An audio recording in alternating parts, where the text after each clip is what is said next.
नमस्कार, मैं हूं सौम्या माथुर और आप देख रहे हैं सिटी बिग न्यूज़। जननायक जनता पार्टी व आम आदमी पार्टी के सांझे उम्मीदवार दुष्यंत चौटाला ने आज बंगाली गांव का दौरा किया। इस दौरान भारी तादाद में उनके समर्थक देखने को मिले। दुष्यंत चौटाला ने अपने चुनाव चिन्ह चप्पल का प्रचार प्रसार बहुत ही जोरों शोरों से किया।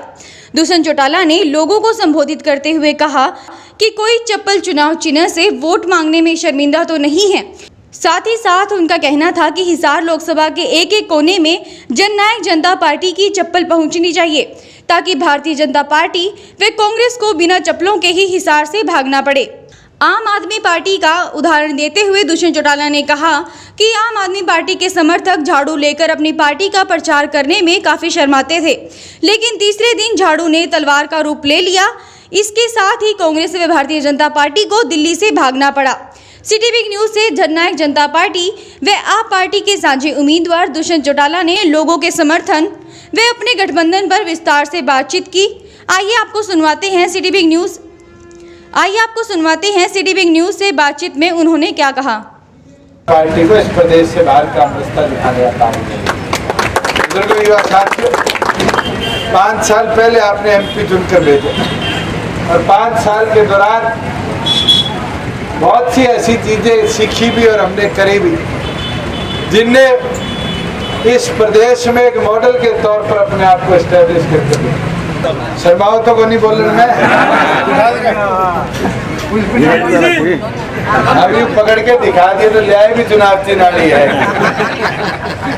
अब प्रचार करना है और प्रचार के लिए मैं आम आदमी पार्टी वाले साथियों को जब दिल्ली में देखता था, झाड़ू आई तो शुरू में शर्मा जाया करते थे, पर 3 दिन बाद झाड़ू को ही तलवार बना ली थी और कांग्रेस बीजेपी को प्रदेश से बाहर कर दिया।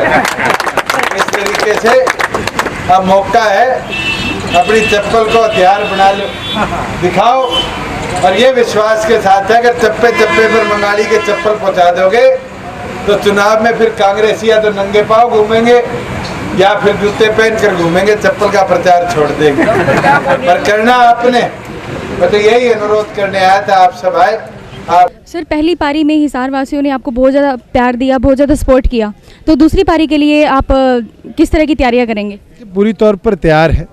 5 साल हिसार में काम कर दिखाया है और काम भी ऐसा जो आज बोलता है, चाहे वो वाईफाई लगाने की बात हो, चाहे पहला देश का पासपोर्ट सेवा केंद्र खुलाने की बात हो, चाहे रेलवे कनेक्टिविटी से साउथ इंडिया तक जुड़ाव हो, चाहे पानी के टैंकर गांव के अंदर पहुंचाने हो, 9 करोड़ रुपए से डांडियों को जगमगाने की बात हो, आज मिनी लाइब्रेरी हो, टेबल टेनिस के टेबल हो, अनेकों ऐसी चीज़ है जिनने हिसार में अपने आप में एक मॉडल तैयार किया है, जो मॉडल हिसार को प्रगति के पथ पर लेकर गया है।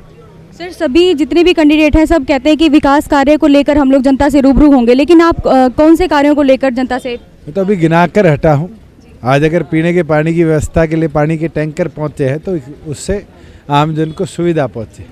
अगर डांडियों में रहने वाले लोगों को जहाँ सरकार को बिजली पहुँचानी चाहिए थी वो नहीं पहुँचा पाई, तो हमने 9 करोड़ रुपया खर्च कर उनके घरों को जगमगाने का काम किया है।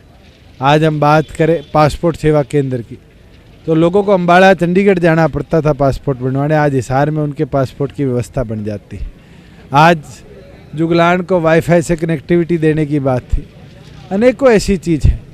आप नेशनल हाईवे कनेक्टिविटी देख लो, ये छोटी छोटी चीज़ें थी जो हिसार को एक नए मुकाम पर लेकर गई और पार्लियामेंट के माध्यम से हमने 5 साल में हिसार को और मजबूत किया। इनेलो से आपकी फूट के बाद आपने आम आदमी पार्टी को अपने साथ मिलाया है, तो क्या आपको लगता है कि जो नुकसान आपसे INLD की फूट के बाद हुआ है तो वो क्या भरपाई हो पाएगी? देखिए, इंडियन नेशनल लोकदल से फूट नहीं हुई, हमें तो पार्टी से बाहर का रास्ता दिखाया और उस चीज़ को समझते हुए देखते हुए हमने एक नई शुरुआत कर दी। और आज जहाँ आम आदमी पार्टी का साथ जुड़ना है वो तो एक टोटली डिफरेंट वर्क फोर्स है, डेडिकेटेड वर्क फोर्स है, टंगटन की सोच के साथ चलने वाली वर्क फोर्स है और बिल्कुल जब 1 और 1 11 होंगे तो उसका फ़ायदा भी हमें देखने को मिलेगा। अपनी पार्टी का मुकाबला कौन सी पार्टी के साथ हम मानते हैं? मैं तो ये मानता हूँ कि 1 और 10 साल लूटने वाले लोग हैं और दूसरी ओर ऐसे लोग हैं जिनने 5 साल में इस प्रदेश को जात पात के जहर को घुलाकर बांटने का काम किया। आज जनता ने निर्णय करना है कि एक ओर पर तो लुटेरे हैं या वो लोग हैं जो हमें बांटना चाहते हैं और दूसरी ओर पर जननायक जनता पार्टी है, वो किसका साथ चुनेंगे। मैं तो उम्मीद करता हूँ कि हिसार की जनता विकास के लिए वोट देगी, जननायक जनता पार्टी को। क्या लगता है आपको कि कितने मार्जिन से आपकी जीत निश्चित होगी? मैं मार्जिन तो नहीं बता सकता, मगर पिछली बार 32,000 वोटों से हम जीते थे। इस बार 1,32,000 की लीड का हम टारगेट लेकर चल रहे हैं और उसी के ऊपर आज से काम कर रहे हैं। जैसे भारतीय जनता पार्टी हरियाणा में कहती है कि 10 की 10 सीटें आएंगी, वहाँ आपकी अलायंस की पार्टी है, कितने आप उम्मीद करते हैं कितनी पार्टी? देखिए, सबसे बड़े नंबर से अगर प्रदेश में कोई जीतेगा तो हमारा गठबंधन जीतेगा। मैं वो आदमी नहीं हूँ जहाँ मुकाबले में भी ना हो और वहाँ कह दे कि भी 10 सीटें जीतेंगे। पर भारतीय जनता पार्टी का हालात तो ऐसे है, चाहे फरीदाबाद हो, गुड़गांव हो, चाहे महेंद्रगढ़ भिवानी हो, चाहे सोनीपत हो, चाहे अम्बाड़ा हो, ऐसा कोई इनका कैंडिडेट नहीं है जिसका आज विरोध ना हो रहा हो। और ये दर्शाता है कि जन भावनाएं आज इनके विरुद्ध, शायद इनकी जमानत आज इनका खाता भी ना खुलने। जैसे भारतीय जनता पार्टी के कैंडिडेट हैं उनको हटा के आईएएस की उससे पद से हटा के बीजेपी में उनको शामिल किया गया, कैंडिडेट के रूप में उतारा गया, तो उनका एक वीक पॉइंट मानते हैं आप? देखो, उनके पिताजी स्टील मिनिस्टर थे और हिसार एक स्टील का हब है हरियाणा प्रदेश के अंदर। मैं तो ये बोल सकता हूँ कि वो लोग ये गिनवा दे कि पिछले केंद्र के मंत्रालय में जब वो बैठे रहे तो हिसार की स्टील इंडस्ट्री की ग्रोथ के लिए उन्होंने क्या कदम उठाने का काम किया। हमारे यहाँ से तो छोटी कई फैक्ट्रियाँ बंद होकर चलेगी, इसलिए हुई कि सेंट्रल गवर्नमेंट और स्टेट गवर्नमेंट को हिसार की प्रगति के लिए पॉलिसी नहीं बना पाई। क्या कुलदीप बिश्नोई जैसे पिछले उसमें मुकाबला नहीं कर पाए, उन्होंने अपने आपको यंग देखते हुए अपने बेटे को मैदान में उतार दिया, तो क्या? हेलो, स्वागत है, हर एक का स्वागत है। मैं भी 26 साल का मैदान में आया था, काम किया, आज भी मैदान में हूँ। वो भी 26 साल के युवा है, उनको भी शुभकामनाएं देता हूँ। आए चुनाव में आना आसान है, लड़ना बहुत मुश्किल होता है। शुरुआत है नए जीवन की और जन भावनाएं, मैं ये मानता हूँ कि जननायक जनता पार्टी का साथ देगी इसमें। एक परिवार की जो राजनीति है, जैसे आप चौधरी देवीलाल जी के वो हैं, इधर से चौधरी भजनलाल जी के ये आगे बिश्नोई उधर से, तो इस विषय पे आप क्या कहेंगे? आम लोगों को क्या मौका नहीं मिलेगा? देखो, हमने तो 10 सीटों पर अगर आप कैंडिडेट उठाकर देखो तो सारे शिक्षित लोग उतारे और मेजॉरिटी ऐसे लोग हैं जिनने सामाजिक कार्यों में अपना जीवन व्यतीत किया। अगर सिरसा के कैंडिडेट की बात करो, निर्मल सिंह मलड़ी, जो एक लोक गायक है, 1000 से ज़्यादा दूरदर्शन के रेडियो के उनने प्रोग्राम कर रखे हैं। प्रदीप देसवाल है, उसके पास तो शायद 1 एकड़ ज़मीन भी नहीं है, 2 भाई हैं। अगर उससे आम अगर कोई कैंडिडेट हो इस प्रदेश में तो बताने का काम करो।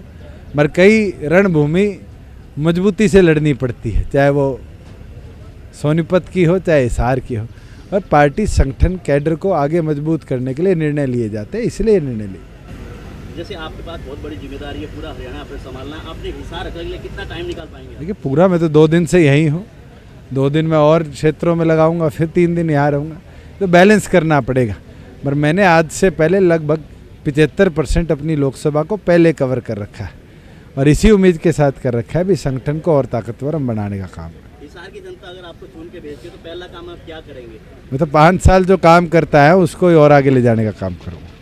अगर आप यहाँ से एमपी बन जाते हैं तो सेंटर में कौन सी सरकार को आप सपोर्ट करोगे? देखिए, वो निर्णय आज का नहीं, पहले तो ये देखना पड़ेगा कि हमारे कितने कैंडिडेट जीत कर जाएंगे और केंद्र के अंदर जो भी गवर्नमेंट होगी, अगर वो हमारे जो हम विजन डॉक्यूमेंट 10 की 10 लोकसभा सीटों का देंगे उसको एक्सेप्ट करेगी, तो उसके बाद नेशनल एग्जीक्यूटिव ये निर्णय लेगी क्या हमें उनके साथ जाना चाहिए या नहीं जाना चाहिए। Thank you so much sir. Thank you. आज के लिए बस इतना ही। शहर की तमाम खबरों की जानकारी के लिए देखते रहिए सिटी बिग न्यूज़। नमस्कार।